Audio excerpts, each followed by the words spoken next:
Hello everyone and welcome to the FPL Cougars show. I'm Chris. I'm Kieran. And today we are looking ahead to Gameweek 31, a time where it seems like most people are going to be flexing their second wildcard. So lots of wildcard chat tonight, as well as general fixture preview, looking over the differentials, key players, and picking out some clean sheets. Before we jump into 31, let's take a look back to Gameweek 30. Kieran, I think it was a fairly good week, but we both had the same score.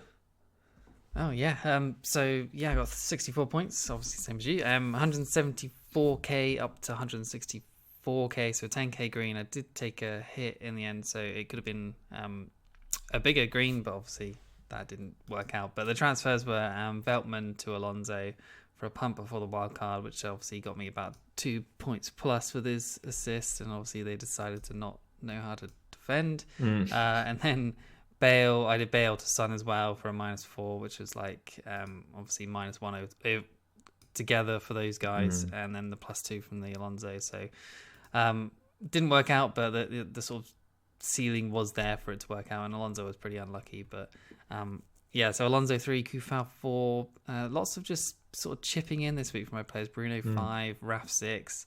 Lingard obviously with the 12, and then Kane captain was obviously the big points with 26. So both my City got benched again in Stones and Cancelo, getting annoying, and then obviously Conser conceding to Fulham, I think it was pretty bad. To Antonio coming off injured, probably should have scored 3 before he went off, and then Bamford and obviously Son getting the same points as Bale, just both not starting, frustrating.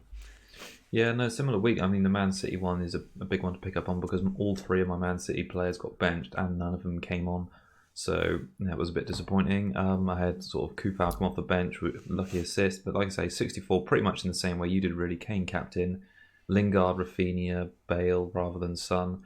I didn't actually make any transfers, which in hindsight I probably should have done because now I'm thinking of playing the wild card because my team looks so bad. But disappointed to bench Sam Johnson's assist, but you kind of think away against Chelsea he wouldn't score 5 points and get that. But yeah, it wasn't a bad 64. Like I say, I think it was about 480 to 429. So yeah, it's been maybe about 3 or 4 green hours in a row now. They haven't been huge, but like you say, I just feel like bobbing along really, and I think you've just got to catch maybe 1 or 2 really good weeks and to make a big jump at the moment, because I feel like my team's in good shape and perhaps it will be the run-in to do it. All right, should we talk about the game week coming up? Yeah, are we doing Manager of the Week? Manager of the Week, yeah, we should. Let's do Manager of the Week. Okay, so it's Dala FC from Jesper Dahlberg, 85 points. He went from 9k to 3k. He wildcarded last week. Martinez kept him, I assume, for 4 points. Diaz 6, which obviously one of the City players that actually played. Trent 12, Bruno 5, KDB 3, Raf 6, Jota 12. He got in early on Jota. That's nice. Kane captain as well, and then Watkins with the 7 points as well. So, but he did have Lingard bench with 12, so it could have been even bigger. But overall, obviously, most people sort of chipping in again, and yeah, did all right. Just had one more sort of chip in than we did, basically. Yeah, it did well considering he benched Lingard. Like Lingard's red hot form at the moment, one of the best in the league. So yeah, fair play. Sort of, getting that score while still benching him. Yeah, really good. Indeed. All right. Yeah.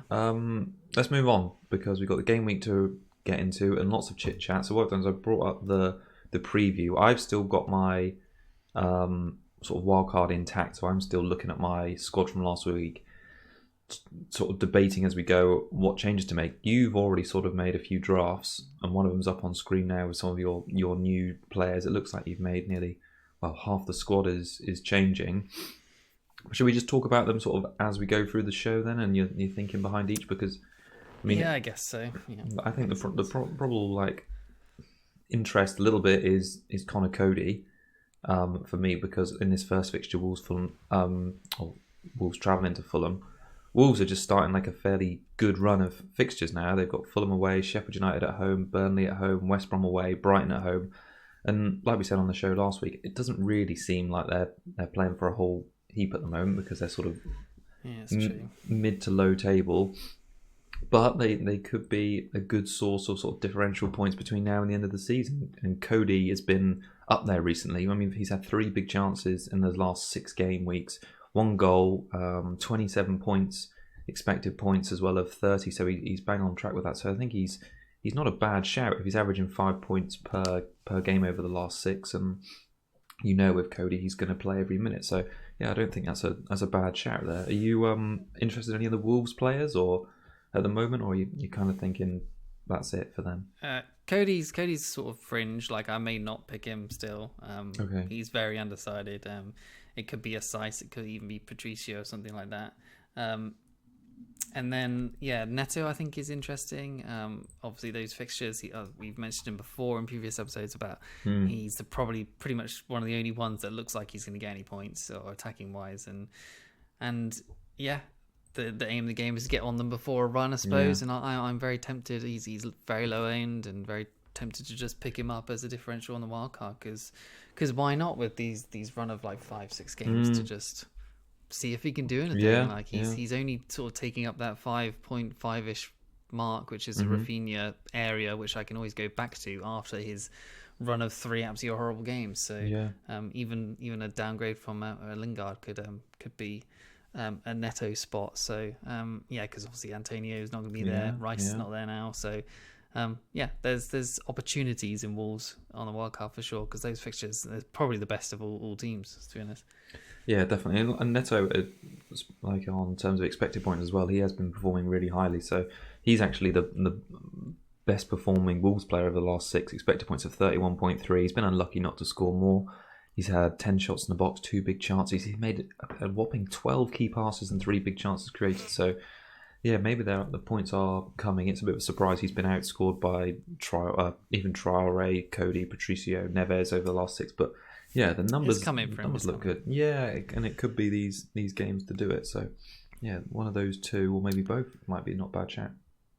And the Fulham side, their recent results haven't been obviously good for their resurgence, because they were looking good, and I was talking about Areola to just keep him for the rest of the season. But 3 losses on the bounce now, and they got 3 tough opponents coming up. Of obviously Wolves have been tough in the past, obviously Arsenal, and then they got a blank, then they got Chelsea after the blank. So the next 3, including the blank, not great for Fulham. Areola okay as a pick on wildcard maybe, because after that they've got Burnley, after that Chelsea game they had got other good fixtures after that.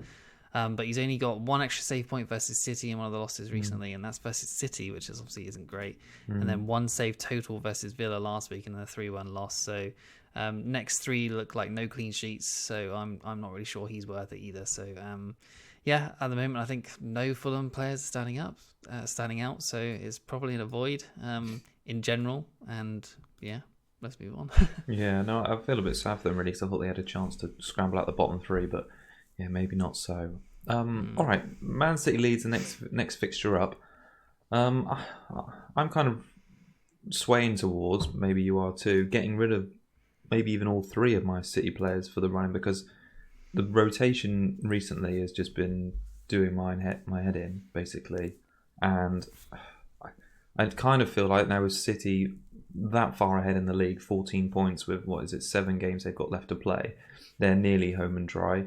I could see, especially if they get through in the Champions League, that Pep is really just prioritising rotation even more than he has been to the end of the season. So you see, with City, with their squad being so strong, that's where you can gain some points with rotation squads.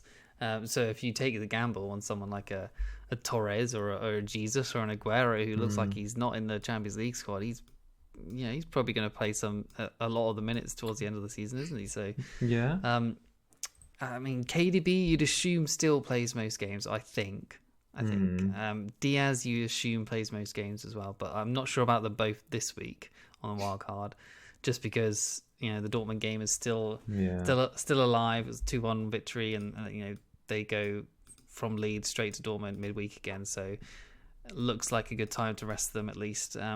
And then Ederson is probably the only safe pick from the defence, I guess, because he is going to play them all at least. Definitely. But it's 6.1 million for a goalkeeper. He's the second highest scoring goalkeeper. I mean, obviously that's good, but he's only managed an extra save point 7 times in the whole season, 30 weeks. Only won 7 times, which is obviously not great. So clean sheet or bust for him, it seems like.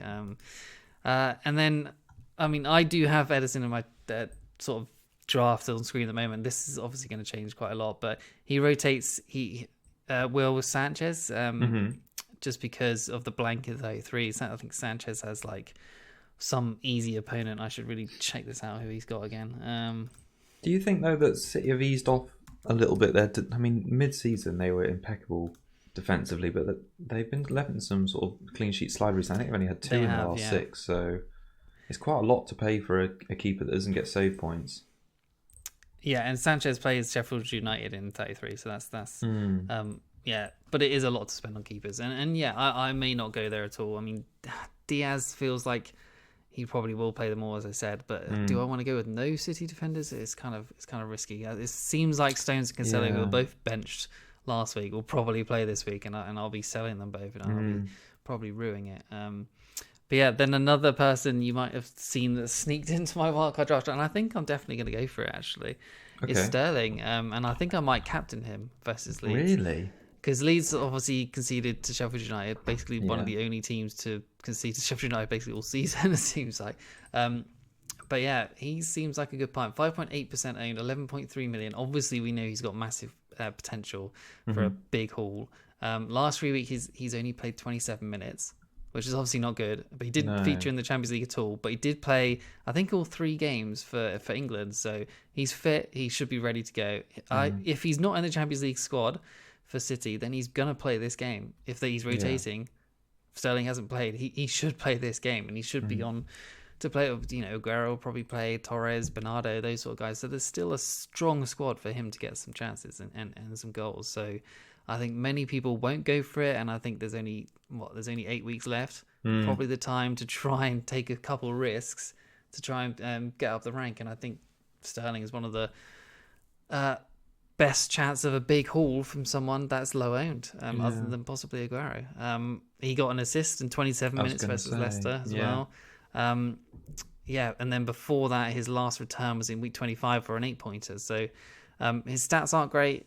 His assist side is okay. 2 big chances, 2 key passes, 1 big chance created in basically only 27 minutes the last 3 weeks. So that's all right.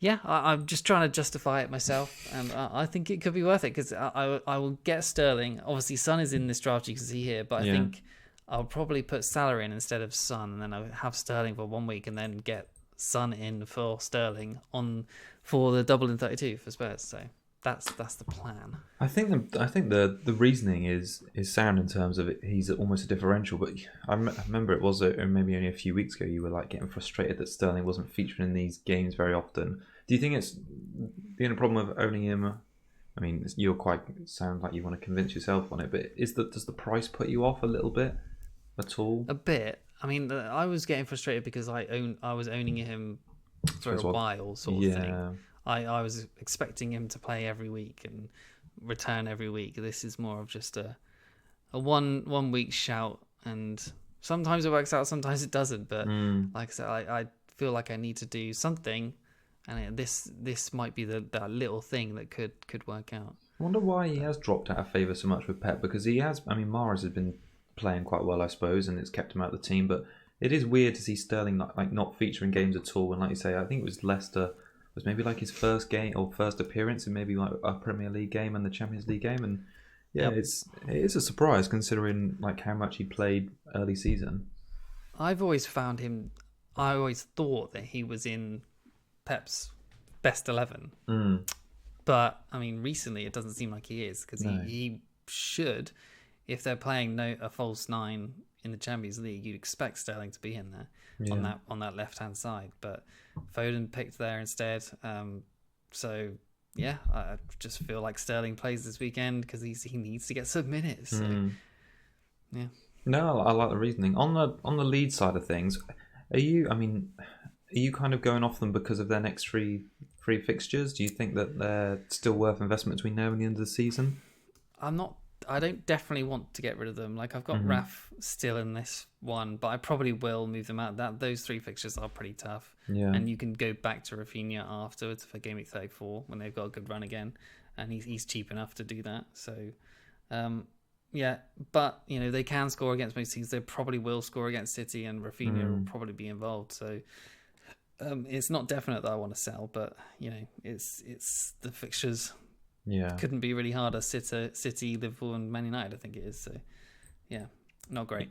Yeah, no, it's a really, really tough run. I think they've got 4 of the top 6 in the next 5. So they've got City, Liverpool, Man United, and then they've got that easier Brighton game, but then they've got Tottenham at home again. So, yeah, it's a tricky run for them. I've been really keen on Rafinha since I've had him, and I do love watching him play. I kind of feel like, yeah, he seems more critical for me to keep at the moment than Bamford. And I'd probably get rid of Dallas as well. So no, I still think Rafinha offers good value at that price. And given how head and shoulders his stats are above the other players in that Leeds team, and from an attacking point of view, I think at his price he's sort of low risk really to keep in. So no, happy to keep him. But would you punt on a Neto instead of him? That's what I'm thinking. A Neto instead of Rafinha, just for the fixtures. Upside. Yeah. Yeah. I suppose I cling a little bit to Rafinha's form. I think he's got 2 returns in his last 4 games. I mean, it's not great, but I suppose he's still producing. And until maybe he goes 1 or 2 games without, that maybe I'd look at it. But yeah, maybe you're right. Maybe get ahead of these fixtures, and someone like Neto could be a good shout as a differential. So I think you just got to assume he's not going to get many returns in the next 3. Whereas Neto could. So, or someone like a Lingard, or that 5 area, even a Saka 5.5 area. There's quite a few who could do a whole lot better than Rafinha will in the next few. Yeah, definitely. Maybe I don't. I mean, they've definitely got the chance to do it. I mean, I don't even mind one of the Aston Villa mids. I know their fixtures are also quite tricky, but I know they've got West Brom and Everton in there. But yeah, I think there's a few decent options there. All right. Any more to add on either of those 2? No, I'm sure I get ripped for the Sterling pick, but we'll see. No, I like it. All right, we got Liverpool against Aston Villa. That's happening Saturday, 3:00. Liverpool obviously slipped to a loss against Real Madrid. They had a pretty poor defensive showing in the game. What do you think about them? I mean, you mentioned Salah. He scored again. He seems to be performing well. I had read a crazy stat that he maybe not scored from open play for maybe since game week 20 in the league. So it's a surprise really that he's so high up in the midfielder standings or overall total this season. But I suppose it's just that early season form. But yeah, in the last 6 or so games, he's really been off the boil. Well, he scored versus Arsenal, didn't he? I think. Maybe it was before that. Maybe it was before that. And then I scored last week at open play, and then Anfield. That's what it was. Anfield, okay. And then obviously scored yesterday as well. And I think in terms of fantasy-wise, it would have been a Jota assist as well. So even if they're only scoring a few, Jota and Salah combining for a goal, you quids in for a fantasy. I think Jota has nearly risen twice already this week. Obviously the bandwagon, the next one, he was early in the season as well. He's had 2 starts in the Premier League since his injury, and then 29 minutes off the bench versus Arsenal. He scored a 1, 8, and a 12, and then obviously the 12 was in the 29 minutes, which is pretty good. I mean, Liverpool only started playing well once Jota came on versus Arsenal, but he did look a bit off the pace, a bit anonymous versus Real Madrid. So, but he would have got an assist still. So he's the seventh highest predicted point scorer for this week, ahead of Kane, Vardy, Lacazette, all that sort of stuff. 5 shots, 2 big chances, 2 key passes, 0 big chances created. So the XA side not looking great. The XG at 1.42, and then 3 goals, 0 assists. Is that sustainable? I mean, I don't know, to be honest. I think I'll have him, but I'm tempted to go without him, even though I know that sounds strange. Wow. But yeah, I probably will pick him just because their fixtures are so good. Villa, Leeds, Newcastle, then United, then Southampton, West Brom, Burnley, Crystal Palace to finish the season. Like that's an insane run. Yeah. And then Salah and Jota seem like pretty good picks, to be honest. Yeah, well, and they're just chasing down top four now, aren't they? So you know that they are going all out to win. It's not like they can afford to take their foot off the gas. It looks like they'll probably likely go out in the Champions League, and I'm sure they want to get back in it for next season. And I think they're only 3 points behind West Ham, so there is incentive there for them to put their foot down a little bit towards the end of the season. We know it hasn't been clicking for them recently, but perhaps now that Yotta's back, the form will continue. It's amazing what difference he's made to that team. I mean, the fact that some of their best performances early season were when he was in the team, and what a slump they had when he got injured. Perhaps he's the catalyst to bring him back up. So, no, I do think when I'm making my transfers for this week, Yotta is going to probably be central to my Liverpool plans, really. Yeah, and then at the back, obviously Trent, something to prove. Mentioned him before. 7.3 million. Is he too expensive for a very consistent back line at the moment? Possibly. I mean, those fixtures, as I just mentioned, are actually amazing. For like, there's possible clean sheets. I think their XGC as a team, 2.58 the last 4 weeks. 1 conceded, which is second overall, just behind, I think it was Leicester.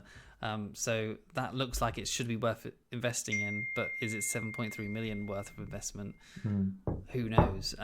Trent, didn't look great in a couple games. I think it was possibly versus Aston, and he 2 mistakes against Real Madrid as well. So, yeah. But then he has an amazing cross and he'll get some assists and stuff like that. So I don't know about him, honestly. I think it might be too much, but to spend. But then there's Phillips 4.0. Seems pretty hard to pass up, doesn't he? Like, he seems nailed on. I think he got the Player of the Month for Liverpool for March. So I think Klopp is trying to sort of settle that sort of back two of him and Kabak. 4.0. You can play him in good games. You can bench him. So I think that seems okay. I think he's hard to pass up on the wildcard.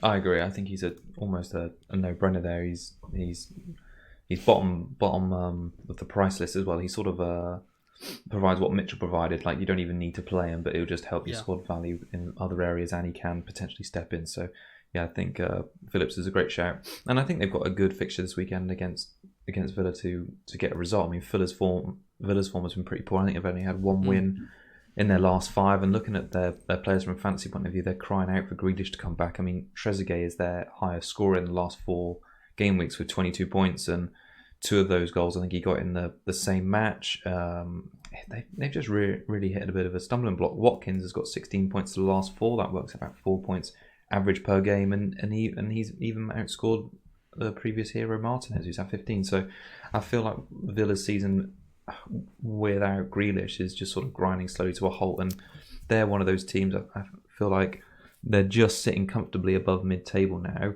What are they really playing for? Are they trying to get Europa League? Now I'm not so sure. So I think it's going to be an awkward end to the season for Villa, and their fixtures aren't too great in the short term either. I think after this Liverpool game, they got Man City at home.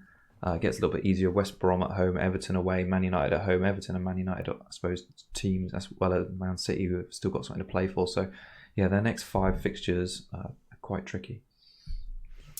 Yeah, and Watkins can only score tap-ins, it seems like. Otherwise, he'll just hit the post.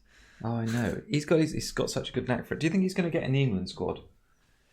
Or do you think a lot relies on Grealish coming back and boosting his numbers? No, I don't think he will. I think he'll just miss. Just miss out.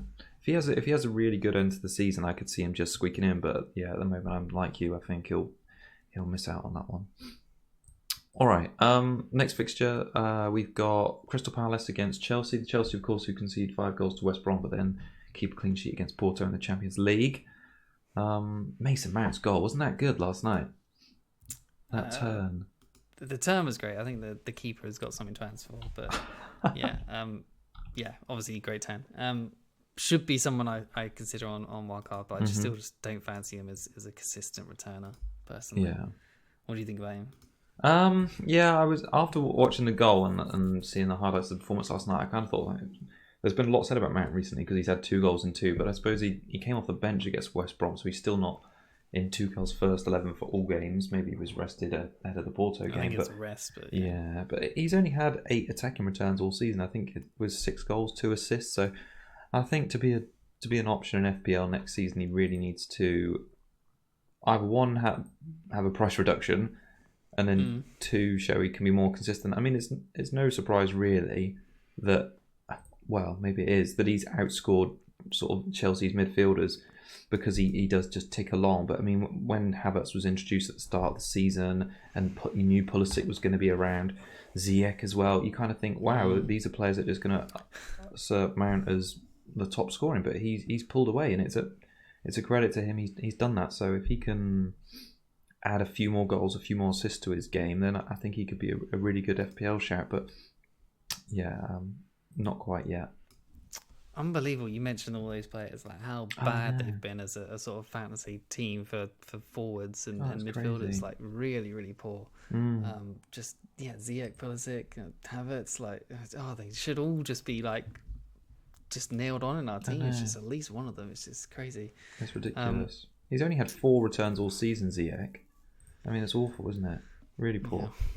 Yeah. I was really looking forward to him coming to the Prem, so but yeah, maybe he'll push on next year. Anyway, Palace, really nothing to talk about, honestly. I mean, their XG is 3.45, which is 18th, but there's only actually one less scored than Liverpool have for the last 4 weeks, which is kind of funny. XGC of 5.49 with 5 conceded, which is mid-table, so they're not like a pushover that they once were in defence. So Chelsea, obviously you expect to score a few, but they're not as bad as they have been for the last sort of few weeks, where they were like dead last on everything. Fixtures pretty bad. Chelsea, then they blank in 32 as well, and then they do actually play 33 against Leicester, then Man City after that. So 3 of the next 4, including the blank, is pretty bad. And then Sheffield United after that is obviously a good one, but who are we going to pick for Palace? No one. Yeah. So no, we can move on. We can almost really skip past Sunday lunchtime's game, Burnley against Newcastle. I don't know who's rolling out of bed for that one. I've got some stats. Oh, have you got some? No, I was just going to say, go on then. Go for Burnley. Okay. So people seem to be picking Vidra on Wildcard, and you're probably going to be thinking, God, why? But I've got someone else to mention who looks pretty good on pretty much all stats at the moment, which is Wood. So Wood versus Vidra the last 4 weeks, like Wood at 6.2 million, Vidra at 4.8 million, and they have practically played the same minutes. I think Vidra's only played 20 minutes less, so that's pretty good. For 4.8 million striker anyway. Shots 10 versus 4, so Wood way ahead. Big chances 4 versus 1. An XG of 2.78 versus 0.62. XA of 0.4 versus 0.64, goals 3 versus 1, assists 1 versus 1, key passes 1 versus 5, big chances created 0 versus 1, and then XGI, expected goal involvement, 74% versus 30%. So wow. Yeah, Wood is basically up there on all the sort of shot taking, the big chances, the XG. He's looking good in general. I think he was only like maybe 3rd or 4th of all strikers at the moment for XG as well, for shots as well. So yeah, Wood is come out of nowhere. I think his underlying stats look really good. Vidra, cheap, 4.8 million, plays Newcastle. Seems like he should be a good pick, but it's still Vidra. Is he nailed on? Probably not. Fixtures aren't great. Newcastle, Man United, Wolves, West Ham. I mean, they're okay, I guess, but yeah, it's a tough. We've both always said like never pick a Burnley striker. Maybe we should stick to our own advice. Yeah. Are you considering Wood seriously, or do you just like his numbers?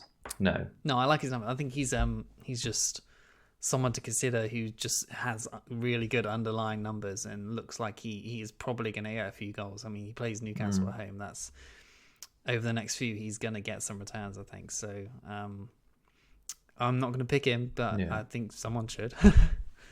No, I like it. Maybe someone will take you up on your advice.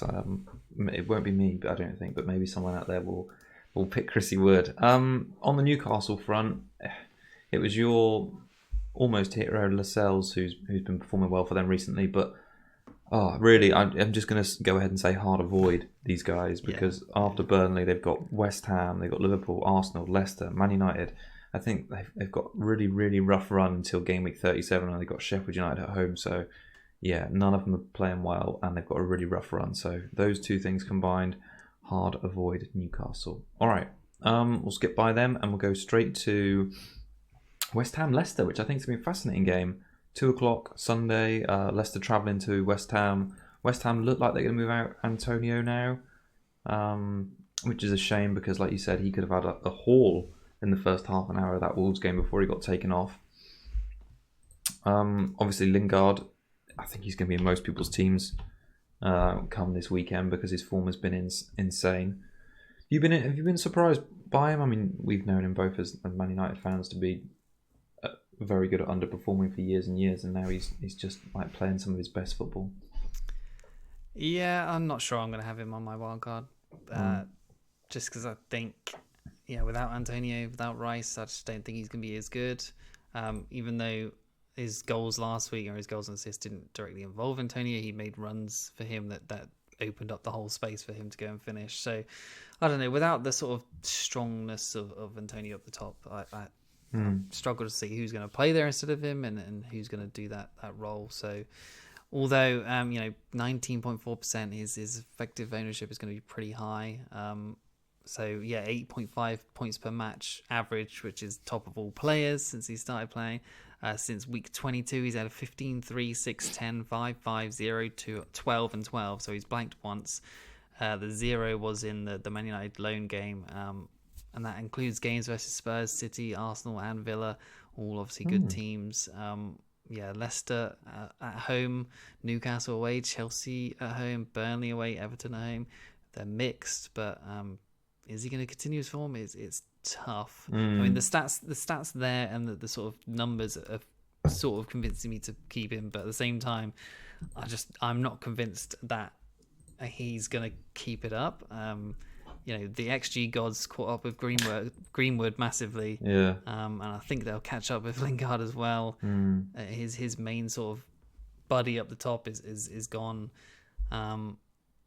He's had bursts at United as well when he's looked really, really good, and he just tailed off again. And I think that's is due to happen, to be honest. Leicester have got the best defence in the league at the moment, I think, for XGC. So, yeah, I don't see West Ham doing too much, even though they are fighting for top four, just like Leicester, I suppose. Yeah.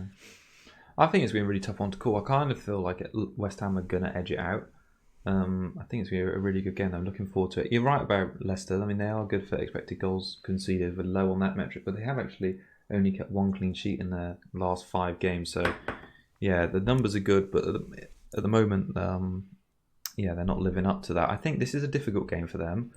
But after that, I don't see any reason to have double Leicester on your wild card. After the West Ham game, they've got West Brom, Crystal Palace, Southampton, Newcastle. Sorry, I should have said West Ham, Palace, and Newcastle all at home.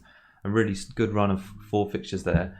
None of their defenders are really standing out for me from an attacking plus clean sheet perspective. I think Castagna, who'd done it earlier in the season, has looked good from expected points in the last 5 game weeks, up there at 23.6, but he's only had 1 shot in the box, 4 key passes, 1 big chance created. They're not huge numbers, but if you're looking for a defensive differential, he could be a good one for those run of 4 fixtures. And the main man to talk about, of course, is your boy, Iheanacho, because 5.8 million, obviously he got the big points in that Sheffield United game, but 39 points in his last 5. 10 shots in the box in last 5, 7 big chances. He's also had 6 key passes, 2 big chances created. I mean, I don't think there's many more informed strikers in the league at the moment, and ahead of a really good run of fixtures, I think he could be a really good differential. Yeah, I think I will pick him. It's just with Maddison back, does he definitely play? Which I think he will, because I think the last lineup they had Perez playing in the midfield, so I think Perez is the one who would likely drop out, and they're going to continue the 2 up the top without Barnes. So. That seems like he should be fine. I'm tempted by a Vardy and the Iheanacho up the top, along with Kane. I know that seems sort of crazy, but I don't know if it is, because West Ham have exceeded 5 in the last 2 games. So only kept 1 clean sheet since week 25. I mean, Leicester and Iheanacho and Vardy, who's been getting the assists a lot. I think they look like there's probably a few goals for them. It could happen. Even if it's not the West Ham game, like after that, the West Brom, Crystal Palace, Southampton, Newcastle. That's pretty good for a double up if both of them continue to play and continue to look good. I quite like that. It's just Vardy is just so expensive and he's so hard to fit in. Iheanacho plus Kane in a 3-5-2. Assuming Iheanacho continues, I think is quite nice. That's what I'm sort of leaning towards, I think. I don't think Vardy's been particularly good either recently. I mean, no goals in his last 5. He's had 3 assists, but for 10.1 million, you want more sort of explosive returns for that. Someone you could potentially captain. And you know he can do it. Yeah. Oh, absolutely. But I wonder how many more. I mean, he's had a quiet patch now, but maybe I'm just overthinking it. But how many more years is he going to keep going as sort of Leicester's number 1 before someone else comes in? But yeah, he's definitely had a quieter season this season. And the defense-wise, I mean, Castagna, as you said, but I don't mind Schmeichel. I don't think he's the worst shout of 5.4 million. If you're looking, people are looking at Mendy, Edison's, and Leno's and Lloris's and stuff like that. Why not Schmeichel at 5.4 million? Who plays? He doesn't blank, so you can just have him plus a 3.94 million keeper, and just play him the whole season. And that run of 4 fixtures is just so amazing that there's going to be clean sheets in there for sure. I think Fofana as well at 5 million. He looks like he should play with Sionku out for I don't really know how long, but he seems he's played the last 4 or 5 or something for 90 minutes. So 5 million. He's the other cheapest one that looks like he's nailed on at the moment. So there could be some options in the Leicester defence basically on your wildcard, couldn't there? Yeah. On to the next game of the weekend. Manchester United are travelling to Spurs, which I think is going to be another ding dong of a fixture. We've spoken about in previous weeks about Man United's improving defence. You've actually drafted in Luke Shaw to your wildcard squad. He scored 37 points in his last 5 games. He's had 3 shots in the box, which is the same as Fernandes. 8 key passes, which is the second most in the United team after Fernandes. Is he pretty nailed on in your squad? Not nailed. Okay. But I do like him as an option. The United fixtures aren't that great actually. When you look at them, I mean, Tottenham away, Burnley is obviously good. Leeds away, you'd probably expect Leeds to score. Then Liverpool, then Villa probably score, and then so those fixtures look a bit awkward, to be honest. So, Shaw's not nailed on in my team, but I think he should play all the minutes. Tellers doesn't seem to be getting a look in. Shaw seems to just probably one of the players of the season. So, I like him, and he's cheap. It helps me get Sterling in the team. I quite like him. What do you think? I think you say the fixtures are quite difficult, and I agree. But United's defence has been good. They've kept clean sheets against Chelsea, Man City, West Ham in 3 of their last 5 fixtures. So I don't know. Maybe I've got to start thinking that Man United are a bit flaky and actually look at some of the results and the numbers, because they have been good recently. And I mean, they're fighting to finish second now, really, aren't they? Ahead of Leicester and West Ham, and I think they've pulled 4 points clear of Leicester. So their motivation is just going to be finish the season well and try and finish as well as they can in the Europa League. And I kind of feel that they can balance that rotation, and I don't see why Shaw would miss too many games. So I mean, what's the difference between second and third in the probably, league? Really, probably money. And that's about it. So would they start rotating Shaw if they get through the next round of the Europa League? They may do. The same could be said for Bruno as well. What do you think about Bruno at the minute? I mean, his numbers have really dropped off. He, like I said just a minute ago, only had 3 shots in the box in his last 5 game weeks. His expected points are as high as you'd expect. He's up there on 30, but he's only scored 22 points in the last 5. That's fewer than Shaw, Maguire, Wan-Bissaka, and only just 2 more than Lindelof. So United's defence has been outperforming him. But the attack hasn't. But I just wonder if there's attackers in other teams that maybe have got kind of fixture runs that could be worth putting your money there instead. I don't know. What do you think about Fernandes? I mean, he leads the way in overall points, so maybe I'm being a bit funny thinking outside the box with this one. Yeah, I'm keeping him 100%. He's gone nowhere in any of my drafts. I think he's captain material for Burnley next week, and then Leeds after that. 58% owned. He's going to be hard to not a captain in those weeks. Even though I haven't captained him for a long time, I'm expecting him to do well there at least. So he's just ticking along, 10 and a 5 in the last 3. It's okay. That's fine. I'm keeping him. Okay, all right. I thought I just mentioned it before we move on, but no, I can understand your reason to keep him. All right. Who's up next on the old fixtures? I think it's Sunday night should we game. talk about Spurs quickly? Oh, yeah, God, yeah. We'll talk about Spurs. If we must. Yeah, Kane. Would you consider Kane captain this week? I mean, his fixtures and stats are very good. Yeah, against Man United, possibly tired from the Europa League. You probably can't see my team on the screen, but before I pull the wild card, it is actually sat on Kane captain, Lingard vice captain, which, given what I've just said about Man United's defence, I'm obviously not sold on because it has been strong. But yeah, Kane has been good, really good. And obviously, what was it? Was it the 6-1 in this fixture or something like that? Some ran wild, didn't he, as well? Yeah, so Kane, only 2 blanks in the last 6 weeks. 8 returns, 6 goals, 2 assists. Other than the blank and this week, fixtures are pretty good, or very good actually. So and he's obviously going to play them all, and I think he should be a wild card lock in every single team. He's too good to not include at the moment. XG is 3.23 first of all strikers. XA 1.39, which is second behind Vardy of all strikers. 19 shots, which is well ahead of the first, the next striker. He's on first. 5 big chances also first. 3 key passes, 2 big chances created. So yeah, you don't often see a Kane with stats like really that high. So get him while he's hot. I think he should be in pretty much all teams. 50% of the game don't own him, which I think is crazy. And then just Lloris, the other person to mention, because you can't really nail down any of the other defenders, I think. So you got to look at the keeper instead. 5.6 million, 6.5% owned. Played 90 minutes every single game. Does get plenty of saves. Double in 32, obviously, as well. So if you're going to go Kane, Son, why not go for a defender as well? And Lloris seems like a good shout. Can be easily covered by Sanchez as well as a sort of double up option. Who covers him in 33 when Spurs blank. So, but again, that's over 10 million on goalkeepers. Possibly not worth it.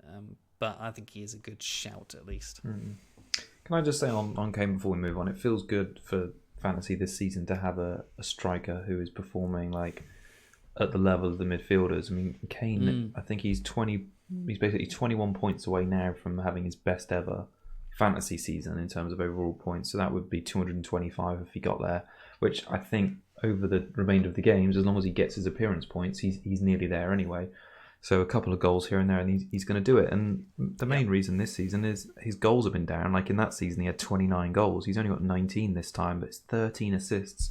He's already 6 more than he's managed. So I feel like it's a shame we don't have more top strikers in the Premier League to challenge these midfielders. But yeah, Kane's making a good case for being included from the start next season. But yeah, no, impressed with him and 2 great goals. Well, Poacher's goal, of course, for the first one, but a great second goal at the weekend at Newcastle. Well, I think last year the you could only ever really pick Vardy as the highest expensive, and then you were picking Jimenez's and Ings and stuff like that. The 7 and 8 million mark for all your strikers, weren't you? Yeah, definitely. Yeah, exactly. I wish there was some more strike. Maybe we'll get someone at City this season to fill that number 9 role when Aguero goes. Ooh, you're talking to Mr. Haaland, maybe. Say, or maybe Ollie Watkins at Liverpool. Oh, that's all right. I like it. Exciting. All right. Okay, on to Sheffield United against Arsenal. Have you got much to say on Sheffield United? I think dead and buried, aren't they? I mean, they're just bad. Their XG is 20th. Their XGC is 20th. So, yeah, the target for them for goals and clean sheets. Arsenal, they're looking pretty good to do well this weekend. I wouldn't say an Aubameyang or a Lacazette, but maybe a Leno or a Holding looks like he should play at least because I think David Luiz is out for a while, so Holding did come in last week, so I think he could be a good pick on the wild card. I mean, Chambers as well, I've mentioned 4.5 million. Played the last few. Risky as hell, but not a bad shout. Tierney's out for a while Tierney's got injured. Yeah. But So Saka, if you want to go for it, I think he's tempting. I don't know how injured or susceptible for his hamstring he is at the moment, but tempting as well. Odegaard, maybe. There's options there if you want to go for them. But especially this week, there seems like there's points. I almost don't think Lacazette's too bad a shot. I mean, he hasn't been good form. 3 goals and 1 assist in his last 5 games. 4 big chances, the most of any Arsenal player. I think the thing you're always going to get with Arsenal, unfortunately, under Arteta is rotation. Like, none of them, it really seems, at the top of the end of the points have played max minutes in the last 5 fixtures. So you're always going to see some sort of rotation. But yeah, maybe if you're like you are on the wild card, when you've got games against Sheffield United, Fulham, Everton, Newcastle, West Brom in the next 5, then it'd be silly not to look at them. You mentioned Saka a little bit earlier. Is he back from injury now? He was injured. I believe he is. Yeah, okay. I think he is fit now. So, but he'll probably play Europa League. I think tonight. I think it is. Did they even go through? I can't even remember. And then other than that, it's just hopefully he stays fit. But he's fighting that sort of 5.5 million bracket where there is lots of options. Yeah. But he has great fixtures, so maybe he is the differential again. He has proved he can do it this year as well. Definitely. No, they are in the Europa League, so they did get through. They got the game to later tonight. No, I think there could be some value in Arsenal. Maybe if it's Saka, maybe Lacazette, but it's a shame he's 8-2. But there could be some options. I do like Holding. Just to mention him again, Holding at 4.2 million. I do think is a good solid bench option. It's just someone you could probably just play this week against Sheffield United, and then just bench him with Phillips if you need to. Yeah, I like it. All right, 2 cheap options. Oh no, I like it. All right, I don't have any more to add on that one, but should we move on to Monday? Yeah. Cool. We've got 2 games on Monday to wrap up game week 31. We've got West Brom hosting Southampton. Much to say on the West Brom side of things. I suppose Pereira was unplayable against Chelsea. Pereira, 2 goals, 2 assists, 21 points. But then before that, he hadn't returned since game week 21, so there's 9 weeks of blanks.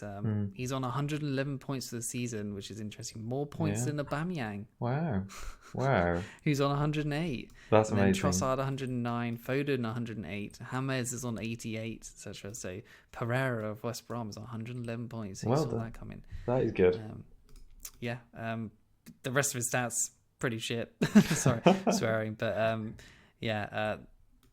I wouldn't say pick him at any point soon, even though their fixtures aren't too bad. Southampton looks like one they can score in for sure. And then Leicester, I guess, is tough. Villa, Wolves, Arsenal, those 3 after that are pretty difficult. So I think the sort of get out of jail for West Brom is not going to happen, even though they 5-2 Chelsea. But yeah.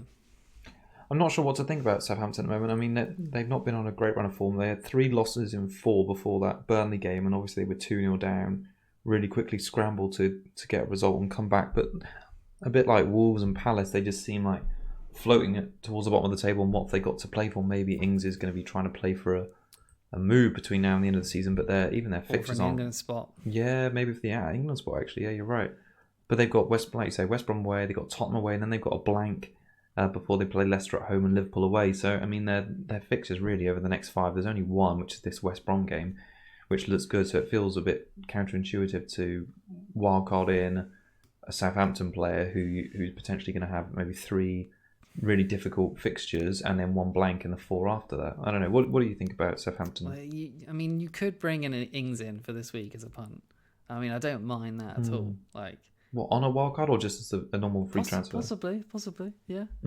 I mean, you would look to sell him afterwards, but Ings can do it against anyone, as we saw from last season. So, I don't mind Ings as a sort of an alternative to a cheaper Vardy, maybe more expensive Calvert-Lewin. Yeah. I mean, he is playing for that England spot. I think he's going to be the one that probably takes out Watkins from the squad. So it'll be Calvert-Lewin, Kane, and Ings. So, he just looked. His finishes last weekend were sublime, and he just looked really, really good. So you'd have to expect him to get goal plus assist possibly against West Brom. I think it's going to be an open game. Could be goals in it. He just needs to show he can be reliable fitness-wise until now and the end of the season, because that's the only thing that's going to hold him back. I mean, Watkins has played like almost every minute of every game, whereas Ings feels like he's missed large chunks this season. And Obviously, Southgate won't want that, but that will have a bearing until the end of the season because they'll both want to prove they should have that spot. Who would you want to come on if you need a goal? Danny Ings. With Danny Ings or Watkins. Say you got like a 1-on-1 like in the 90th minute against Croatia or something to go through in the group stage or something, and you got Ings, who's an experienced finisher, and you pretty much are going to put your money on him scoring, whereas Watkins you'd expect to hit the post, trip up going past the keeper or something. Yeah. No, you're right. I'd rather have Vardy. I wish he hadn't retired, but anyway, there you go. All right, last fixture of the game week, we've got Brighton hosting Everton. Brighton, who have been good recently, but obviously had a narrow loss against United last time out. They've got a fairly tricky run as well. After Everton, they've got Chelsea, but then it gets a little bit easier before the end of the season. They've got 3 fixtures, Sheffield United, Leeds and Wolves, haven't they, before they've sort of round out with West Ham and Man City. Do you think they're going to be safe now? They pulled a few points clear with those 2 back-to-back wins. Yeah, I think they'll be fine. That Sheffield United, Leeds and Wolves games looks like they're the next ones to pick up points. Even this one, I think they could do because their defence have been decent. So, I think they could get something here possibly. I mean, Welbeck, 0.5% owned, 5.5 million. He's continued to impress the last few weeks. We've kind of mentioned him a few times. 5, 6, and 9. So he's returned 3 weeks in a row since coming back from injury. And he just seems to have a knack of being involved in sort of returns and goals. And he did that with United as well. He never looks like he's that great of a player, but he just always seems to get something. And obviously that's a good fantasy sort of trait, I suppose. Fixtures, like you said, not great, but they do cover 33 and 35 quite well. So the 33 blank, and possibly there might be a small blank in 35 as well, I think, or possibly a double or something like that. Which is Sheffield United away and then Wolves away. So those look okay. And then obviously I've mentioned Sanchez for someone if you want to get a more expensive keeper to possibly rotate. Sanchez covers those weeks well as well. And he's possibly someone you could just have as just a 4.5 with a 4-0 and just deal with him to the end of the season as well. So, yeah. No, I like him as a goalkeeper. On the Everton side, you got Calvert-Lewin in your team at the minute. He missed like absolute handful of big chances. In their last game. I don't think he'll stay there. You don't think he'll stay? No, okay. I mean, is there anyone in the Everton team that does interest you? I mean, they've got a little bit of something to play for, trying to chase down sort of Europa League, Champions League spots, although it's very unlikely. Fixtures are a bit mixed with Brighton, Tottenham, Arsenal and Aston Villa in their next 4. Calvert-Lewin looks like he's been outperformed, really, by Richarlison in the sort of last 4 or 5 games. Richarlison's had an expected points of 30. Calvert-Lewin just down on 25. Richarlison's had 14 shots in the box to Calvert-Lewin's 9. They've both tied on the big chances, and actually Richarlison's had 4 key passes to Calvert-Lewin's 3 and also created a big chance. So, yeah, Richarlison's making a case for himself, but it's a shame I suppose his price is up towards the 8 million, but at the moment, if you're looking to transfer them in, they're only 0.3 different. So, yeah, it's an interesting decision to be made there if you want some Everton cover between now and the end of the season. To be honest, I don't mind the fixtures at all. I think there's goals for them in those fixtures all towards the end of the season. So I think he is still a good pick, but there's possibly just better. I think you can probably get onto them from 34 and then just leave these next 3. So yeah, I don't think he's out of the water for me at all. No, or just but yeah. For now, I think he's not going to be on the wildcard. No, fair enough. There's not really many other people in the Everton team who do interest me between now and the end of the season. No one is really like pulling up any trees in terms of the expected points. There's no one really underlying numbers. I think Keane's been quite interesting because in the last 4 weeks he's had 4 shots in the box and he's had 1 key pass. But I don't know. I don't trust Everton enough defensively to make him really a fair option, really. So yeah, I'm probably going to be avoiding Everton players until the end of the season. All right. I suppose it's just left. I mean, our transfers are a little bit different this week because you're going to play your wildcard. I'm probably going to play mine as well because I just look at my lineup for this week and think, good God, there's a lot of bad players in there because I think there's too many double game week players I've had in and players to fit in around the blank game week. So I want to just thin out the squad a little bit. Captaincy, you're even after all this still on Sterling? Yeah, I think so. It's going to be, if I don't bring in Sterling, I think I'll I will bring in Salah, and I think it'll be Salah. Salah, okay. All right, I'm quite convinced that, like I said at the start, I'm going to bring in Jota and I'm going to captain Jota, I think, this game because I think his ownership's quite low. So I might I'll be taking it off Kane, but yeah, it'll probably be Jota captain and either Lingard or Kane vice captain. How about that? Not bad. I just want to go for Sterling, just something fun this season, and let's see if it works out. Probably won't. I don't. Just to mention, I quite like if you're gonna go Chelsea and possibly 2 defence. Oh yeah. I don't think Alonso is still the worst shout. Like Chilwell is gonna play the Champions League next week because he played so well last night, and I think Chilwell will play the FA Cup against City after that. So I think Alonso is probably going to play this week again versus whoever the hell they're playing, Palace. Palace, yeah. And Alonso was very unlucky last week because he hit the post twice. Yeah, So yeah. it could have been a major haul for me, and I'd have been absolutely loving it. But I don't think he's the worst shout either. If you can stomach a bench, which you probably will be if you're wildcarding, you could have cover on the bench. So I think Alonso for the high upside is not bad either. No, I think he still could do it. Just before we wrap up, I mean, now that we really get into the tail end of the season, both playing our sort of like final wildcards, I kind of see these final 7 fixtures a bit on their own. You're at 164 right now. Do you know how far behind points wise you are, where you would like to finish? I haven't looked, but I think I'm going to try and aim for 50k. That's the aim. This season's been tough. I think it seems to be harder and harder to get a higher rank nowadays. So yeah, even inside the 100k, I'd probably be fairly happy if I could do that. Yeah, I think I'd like to. Like I said the other week, I feel like it's definitely a lot more difficult to rise through the ranks later in the season. I feel like if you have a good start to the season, I think like it's far easier to maintain that than rise through later on. So yeah, I think not just having got to hit those differentials. Yeah, like which is consistently. What if you want to rise at the end of the season? Yeah, which I think is difficult to do because then you're playing against the high ownership captain players, and if they play well, you're only just going to ruin it even more. So exactly, it's a tricky balance. Anyway, I'm going to see if I can get to 250. That'll be a little target.